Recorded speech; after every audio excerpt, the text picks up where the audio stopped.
اس حصے میں آپ سنیں گے بت پرستی اور شرک کی ابتدا کب اور کیسے ہوئی، نوح علیہ السلام کا نام و نسب اور قرآن مجید میں تذکرہ، نوح علیہ السلام کی قوم کو دعوت توحید، قوم کی ہٹ دھرمی اور مومنین کا استہزاء، 950 سال کی بے مثال جد و جہد کے باوجود قوم کا عذاب پر اصرار، نوح علیہ السلام کی قوم کے خلاف بد دعا اور اللہ کی طرف سے کشتی بنانے کا حکم، نوح علیہ السلام کا بیٹے سے مکالمہ اور بیٹے کی غرقابی، نوح علیہ السلام اور ان کی قوم کو شکرانے کا حکم، نوح علیہ السلام کی اولاد کتنی تھی، طوفان کے بعد آپ کتنی دیر زندہ رہے اور کہاں فوت ہوئے، جامع اور مفصل تذکرہ۔ آدم علیہ السلام کے بعد 1000 سال تک توحید پر قائم رہنے کے بعد ان لوگوں میں بت پرستی اس طرح شروع ہوئی کہ ان برے لوگوں میں بعض نیک لوگ بھی تھے۔ یہ برے لوگ ان نیک لوگوں سے بہت محبت کرتے تھے اور ان سے تقرب حاصل کرتے تھے، ان کی شان میں بہت مبالغہ کرتے تھے، جیسا کہ آج کل بعض لوگ علماء اور صالحین کی مدح سرائی میں زمین و آسمان کے قلابے ملاتے ہیں۔ یہی چیز بعد میں شرک کا ذریعہ بنی۔ امام بخاری رحمت اللہ علیہ نے سورہ نوح آیت 23 میں اللہ کے فرمان وَقَالُوا لَا تَذَرُنَّ آلِهَتَكُمْ وَلَا تَذَرُنَّ وَدًّا وَلَا سُوَاعًا وَلَا يَغُوثَ وَيَعُوقَ وَنَسْرًا، اور انہوں نے کہا کہ ہرگز اپنے معبودوں کو نہ چھوڑنا اور نہ ود اور سوا اور یغوث اور یعوق اور نصر کو چھوڑنا کی تفسیر کرتے ہوئے ابن عباس رضی اللہ عنہما سے روایت کی ہے۔ وہ فرماتے ہیں کہ یہ نوح علیہ السلام کی قوم کے بعض نیک آدمیوں کے نام ہیں۔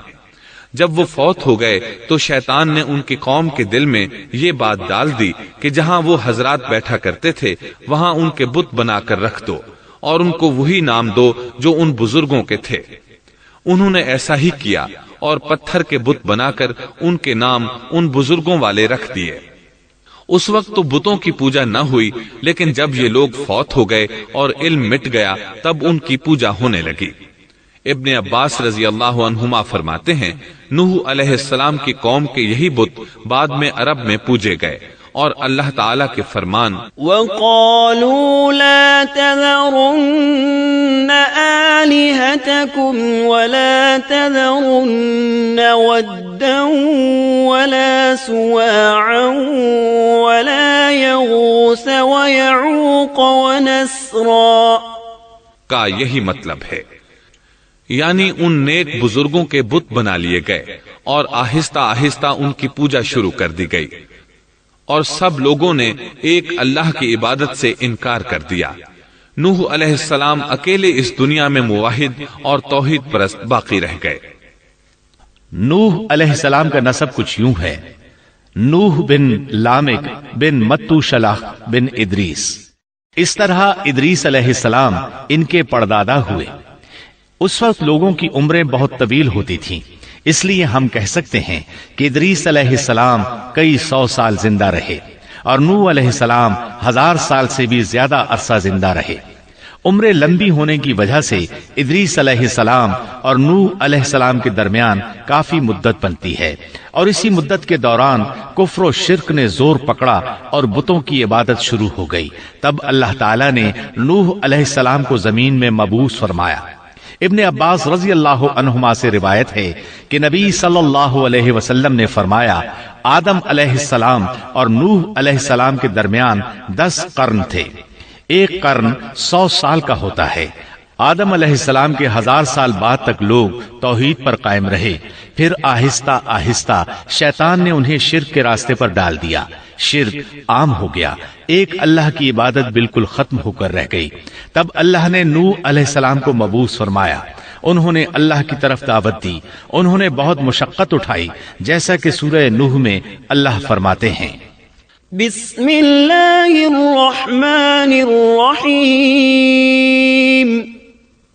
انا ارسلنا نوحا نوحا إلى قومه أن أنذر قومك من قبل أن يأتيهم عذاب أليم قال يا قوم إني لكم نذير مبين أن اعبدوا الله واتقوه وأطيعون يغفر لكم من ذنوبكم ويؤخركم إلى أجل مسمى إن أجل الله إذا جاء لا يؤخر لو كنتم تعلمون اللہ تعالیٰ بخشش اور رحم کرنے والے کے نام سے شروع کرتا ہوں۔ یقیناً ہم نے نوح کو ان کی قوم کی طرف بھیجا کہ اپنی قوم کو ڈراؤ اور خبردار کر دو اس سے پہلے کہ ان کے پاس دردناک عذاب آ جائے۔ نوح نے کہا اے میری قوم، میں تمہیں صاف صاف ڈرانے والا ہوں کہ تم اللہ کی عبادت کرو اور اس سے ڈرا کرو اور میرا کہنا مانو، تو وہ تمہارے گناہ بخش دے گا اور تمہیں ایک وقت مقررہ تک چھوڑ دے گا۔ یقیناً اللہ کا وعدہ جب آ جاتا ہے تو موقوف نہیں ہوتا، کاش تمہیں سمجھ ہوتی۔ نوح علیہ السلام تبلیغ کے سلسلے میں سخت محنت کرتے، دن رات لوگوں کے گھروں اور ان کے اجتماعات میں جا جا کر انہیں دعوت دیتے۔ آپ انہیں اعلانیہ اور پوشیدہ طور پر دعوت دیتے، یہاں تک کہ دعوت دیتے دیتے انہیں 950 سال گزر گئے، لیکن سوائے چند لوگوں کے کوئی ایمان نہ لایا۔ تب انہوں نے اللہ سے دعا کی، اے میرے اللہ، میں نے اپنی قوم کو دن رات تیری طرف بلایا، لیکن میرے بلانے سے یہ اور زیادہ بھاگنے لگے۔ انہوں نے اپنے کانوں میں انگلیاں ٹھونس لیں، اپنے اوپر کپڑے اوڑھ لیے اور کہنے لگے ہم تیری شکل دیکھنا نہیں چاہتے۔ میرے اللہ، یہ لوگ تیری باتیں سننا پسند نہیں کرتے۔ میں نے پھر بھی ان سے کہا اپنے مالک سے بخشش طلب کرو، وہ بڑا بخشنے والا ہے۔ اس وقت نوح علیہ السلام کی قوم میں ایک بادشاہ تھا، وہ بہت مغرور تھا۔ وہ قوم سے کہنے لگا نوح کی باتوں پر کان نہ دھرنا اور نہ اس سے بحث کرنا، یہ جو کرتا ہے اسے کرنے دو، تم اپنے بتوں کی پوجا پر ڈٹے رہو۔ چنانچہ لوگوں نے نوح علیہ السلام کی باتوں کی طرف سے کان بند کر لیے، اپنے بادشاہ کی بات پر عمل کرنے لگے۔ تب نوح علیہ السلام نے اللہ سے فریاد کی، اے پروردگار، یہ میرا کہنا نہیں مانتے، ان لوگوں کی سنتے ہیں جن کی اولاد اور مال نے انہیں فائدہ تو نہ دیا، الٹا نقصان پہنچایا، اور انہوں نے میرے ساتھ بڑا داؤ کیا، یعنی دوسروں کو میرے درپے کر دیا، خود بھی مجھے ستانے میں کوئی کسر نہ چھوڑی، اور آپس میں ایک دوسرے سے کہنے لگے اپنے دیوتاؤں کو نہ چھوڑنا، نہ ود اور نہ سوا اور نہ یغوث اور نہ یعوق اور نہ نصر کو چھوڑنا۔ ان لوگوں نے بہت سے لوگوں کو گمراہ کر ڈالا، اور پروردگار تو ایسا کر کہ یہ ظالم اور زیادہ گمراہ ہو۔ اس طرح نوح علیہ السلام نے 950 سال دن رات لوگوں کو اللہ کی طرف بلایا، لیکن اتنے طویل عرصہ میں صرف 80 کے قریب لوگ مسلمان ہوئے، اور ان ایمانداروں کی اکثریت فقراء، مساکین، ناتواں اور غلام قسم کے لوگوں پر مشتمل تھی، جن کی معاشرے میں کوئی حیثیت نہیں ہوتی۔ مشکل سے 10 ایماندار ایسے ہوں گے جو شرف و جاہ کے مالک ہوں گے۔ چنانچہ نوح علیہ السلام کے مغرور سرداروں نے جب اس صورتحال کو دیکھا تو اکٹھے ہو کر نوح علیہ السلام کے پاس آئے اور کہنے لگے اے نوح، ہم چاہتے ہیں تیری باتیں سنیں اور لوگوں کو بھی تیری باتیں سننے کی ترغیب دیں اور سب تجھ پر ایمان لے آئیں، لیکن اس سے پہلے ہماری ایک شرط ہے، یہ کہ آپ کے حلقے میں جو یہ ذلیل اور حقیر لوگ آ گئے ہیں انہیں دھکے دے کر اپنے پاس سے نکال دے، اس لیے کہ ہم اپنی قوم کے سردار، چودھری اور مقام و مرتبے والے لوگ ہیں، اس لیے ہم ان فقیر لوگوں کے پاس نہیں بیٹھ سکتے۔ اگر آپ انہیں نکال دیتے ہیں تو ہم ایمان لے آئیں گے۔ اللہ تعالیٰ نے نوح علیہ السلام کی قوم کے ان سرداروں کی تردید سورہ ہود آیات 27 تا 31 میں کی ہے۔ اللہ تعالیٰ فرماتے ہیں فقال الملأ الذين كفروا من قومه ما نراك إلا بشرا مثلنا وما نراك اتبعك إلا الذين هم أراذلنا بادي الرأي وما نرى لكم علينا من فضل بل نظنكم كاذبين قال يا قوم أرأيتم إن كنت على بينة من ربي وآتاني رحمة من عنده فعميت عليكم أنلزمكموها وأنتم لها كارهون۔ کافر سردار نوح سے کہنے لگے ہم تو یہی دیکھتے ہیں کہ تو ہماری طرح ایک آدمی ہے اور یہ بھی دیکھتے ہیں کہ صرف ان لوگوں نے تیری پیروی کی ہے جو ہم میں رذیل ہیں، وہ بھی اوپر کی عقل سے، اور ہم تو تمہیں کسی بات میں اپنے سے زیادہ نہیں پاتے بلکہ تمہیں جھوٹا خیال کرتے ہیں۔ نوح نے کہا اے سردارو بتلاؤ تو صحیح، اگر میں اپنے رب کی طرف سے جو دلیل آئی ہے اس پر قائم ہوا اور اس نے اپنی مہربانی سے مجھے سرفراز کیا اور تم سے وہ چھپی رہی تو کیا زبردستی میں اسے تمہارے سر منڈ دوں گا حالانکہ تم اس سے بیزار ہو۔ وَيَا قَوْمِ لَا أَسْأَلُكُمْ عَلَيْهِ مَالًا إِنْ أَجْرِيَ إِلَّا عَلَى اللَّهِ وَمَا أَنَا بِطَارِدِ الَّذِينَ آمَنُوا إِنَّهُمْ مُلَاقُو رَبِّهِمْ وَلَكِنِّي أَرَاكُمْ قَوْمًا تَجْهَلُونَ وَيَا قَوْمِ مَنْ يَنصُرُنِي مِنَ اللَّهِ إِن طَرَدتُّهُمْ أَفَلَا تَذَكَّرُونَ وَلَا أَقُولُ لَكُمْ عِندِي خَزَائِنُ اللَّهِ وَلَا أَعْلَمُ الْغَيْبَ وَلَا أَقُولُ لَكُمْ إِنِّي مَلَكٌ ولا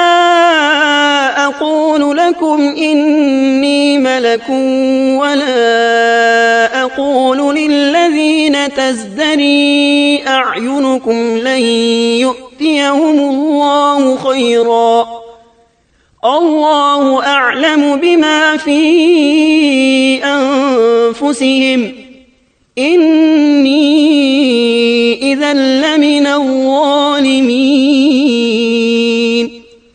میری قوم والو میں تم سے اس پر کوئی مال نہیں مانگتا، میرا ثواب تو صرف اللہ تعالیٰ کے ہاں ہے، نہ میں ایمانداروں کو اپنے پاس سے نکال سکتا ہوں، انہیں اپنے رب سے ملنا ہے، لیکن میں دیکھتا ہوں کہ تم لوگ جہالت کی بات کر رہے ہو۔ میری قوم کے لوگوں اگر میں ان مومنوں کو اپنے پاس سے نکال دوں تو اللہ کے مقابلے میں میری مدد کون کر سکتا ہے؟ کیا تم کچھ بھی غور و فکر نہیں کرتے؟ میں تم سے یہ نہیں کہتا کہ میرے پاس اللہ کے خزانے ہیں اور میں غیب کا علم بھی نہیں رکھتا، نہ میں یہ کہتا ہوں کہ میں کوئی فرشتہ ہوں، نہ میرا یہ قول ہے کہ جن پر تمہاری نگاہیں ذلت سے پڑ رہی ہیں اللہ تعالیٰ انہیں کوئی نعمت دے گا ہی نہیں، ان کے دل میں جو ہے اللہ اسے بخوبی جانتا ہے۔ اگر میں ایسی بات کہوں تو یقیناً میرا شمار ظالموں میں سے ہوگا۔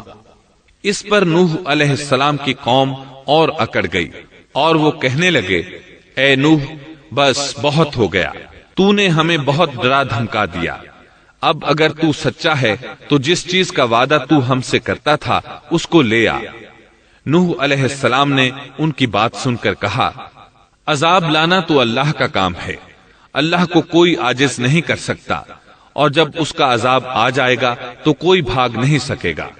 اس کے بعد نوح علیہ السلام کی قوم کا ان سے آمنا سامنا ہوا تو انہوں نے ان سے کہا اے میری قوم اگر تم پر یہ گراں گزرتا ہے کہ میں تم میں رہتا ہوں اور تمہیں اللہ کی باتیں سنا رہا ہوں، تم اس سے چڑھتے ہو اور مجھے نقصان پہنچانے کے درپے رہتے ہو، تو سنو میں صاف کہتا ہوں مجھے تمہارا کوئی خوف نہیں، تمہاری کوئی پرواہ نہیں، تم سے جو ہو سکے کر گزرو، میرا جو بگاڑ سکتے ہو بگاڑ لو، تم اپنے شریکوں اور جھوٹے معبودوں کو بھی بلا لو۔ اور مل جل کر مشورے کر کے بات کھول کر پوری قوت کے ساتھ مجھ پر حملہ کرو. تمہیں قسم ہے تم میرا جو بگاڑ سکتے ہو بگاڑ لو، اس میں کوئی کسر اٹھا نہ رکھو. مجھے بالکل مہلت نہ دو، اچانک مجھے گھیر لو. میں بالکل بے خوف ہوں، اس لیے کہ تمہارے راستے کو میں باطل جانتا ہوں. میں حق پر ہوں، حق کا ساتھی اللہ ہوتا ہے. میرا بھروسہ اسی عظیم ذات پر ہے، مجھے اس کی قدرت کی بڑائی معلوم ہے. نوح علیہ السلام نے واضح الفاظ میں اپنی قوم کو چیلنج دیا، لیکن کسی میں طاقت نہ ہوئی کہ وہ نوح علیہ السلام کا مقابلہ کر سکے. چنانچہ کہنے لگے اسے چھوڑ دو، یہ مجنون اور بے وقوف ہے، نعوذ باللہ. بہرحال معاملہ اسی طرز پر چلتا رہا، یہاں تک کہ سال ہر سال گزر گئے لیکن کوئی مسلمان نہ ہوا. پھر پہاڑ پر رہنے والے لوگ روز بروز برائی میں ترقی کرتے چلے گئے، اور جو لوگ شروع میں ایمان لائے تھے ان کے علاوہ اور کوئی شخص ایمان نہ لایا. نوح علیہ السلام انہیں مسلسل دعوت دیتے رہے مگر بے اثر، یہاں تک کہ اللہ تعالیٰ نے نوح علیہ السلام کی طرف وحی کی کہ اب کوئی شخص ایمان نہیں لائے گا. اللہ تعالیٰ سورہ ہود میں فرماتے ہیں وَأُوحِيَ إِلَى نُوحٍ أَنَّهُ لَن يُؤْمِنَ مِن قَوْمِكَ إِلَّا مَن قَدْ آمَنَ فَلَا تَبْتَئِسْ بِمَا كَانُوا يَفْعَلُونَ. نوح کی طرف وحی کی گئی کہ آپ کی قوم میں سے جو ایمان لا چکے ہیں ان کے سوا اور کوئی اب ایمان نہیں لائے گا، پس آپ ان کے کاموں پر غمگین نہ ہوں. مطلب یہ تھا کہ آپ غم نہ کریں، اللہ کا حکم اب پورا ہونے والا ہے. غور فرمائیں، نوح علیہ السلام کے جذبے کو دیکھیے. مسلسل 950 سال تک دعوت دیتے رہے، لوگ انہیں جھٹلاتے رہے لیکن پھر بھی ان سے نا امید نہ ہوئے. اب جب کہ اللہ کی طرف سے وحی آ گئی کہ ان میں سے اور کوئی ایمان نہیں لائے گا اور کسی میں طاقت نہیں کہ انہیں ہدایت عطا فرمائے، تو نوح علیہ السلام نا امید ہو گئے اور انہوں نے اپنی قوم پر بد دعا کی. اس کا ذکر اللہ تعالیٰ نے سورہ نوح آیات 26 تا 28 میں کیا ہے. وقال نوح رب لا تذر على الأرض من الكافرين ديارا إنك إن تذرهم يضلوا عبادك ولا يلدوا إلا فاجرا كفارا. رب اغفر لي ولوالدي ولمن دخل بيتي مؤمنا وللمؤمنين والمؤمنات ولا تزد الظالمين إلا تبارا. نوح نے کہا اے میرے پروردگار، تو روئے زمین پر کسی کافر کو رہنے سہنے والا نہ چھوڑ. اگر تو انہیں چھوڑے گا تو یہ یقیناً تیرے اور بندوں کو بھی گمراہ کر دیں گے، اور ان کے ہاں جو اولاد ہوگی وہ بھی بدکار ناشکرے ہوں گے. اے میرے پروردگار، تو مجھے اور میرے ماں باپ کو اور جو بھی ایماندار ہو کر میرے گھر آئے اور تمام مومن مردوں اور عورتوں کو بخش دے اور کافروں کو سوائے ہلاکت کے اور کچھ نہ دے. اللہ تعالیٰ فرماتے ہیں کہ جب نوح علیہ السلام نے ہمیں مدد کے لیے پکارا تو پھر ہم نے اس کی مدد کی اور اسے ایک بڑی کشتی بنانے کی وحی کی. لیکن نوح علیہ السلام نہیں جانتے تھے کہ وہ اتنی بڑی کشتی کیسے بنائے، اور نہ ہی وہ بڑھئی تھے کہ اس کام سے واقف ہوتے. اس لیے اللہ تعالیٰ نے ان کی طرف یہ وحی کی کہ ہماری آنکھوں کے سامنے اور ہماری وحی کے مطابق ایک کشتی تیار کرو. اللہ نے وحی کے ذریعے ان کی رہنمائی کی کہ وہ اس طرح کریں، اور مزید تعلیم کے لیے جبرائیل علیہ السلام کو بھیج دیا. وہ انہیں بتلاتے گئے کہ اس طرح کشتی تیار کرو. نوح علیہ السلام ایک پہاڑ پر رہتے تھے. ان کے ارد گرد درخت نہیں تھے، نہ پانی تھا. چنانچہ انہوں نے بہت سے درخت اگائے، پھر ان کو کاٹا اور پہاڑ پر بیٹھ کر کشتی تیار کرتے رہے. آپ بڑے بڑے تختے بناتے اور لوہا لاتے اور ان سے کیل تیار کرتے، پھر ان کیلوں کو تختوں میں ٹھوکتے، آپس میں ان تختوں کو ملاتے، یہاں تک کہ ایک بہت بڑی مضبوط اور دیو ہیکل کشتی تیار ہو گئی.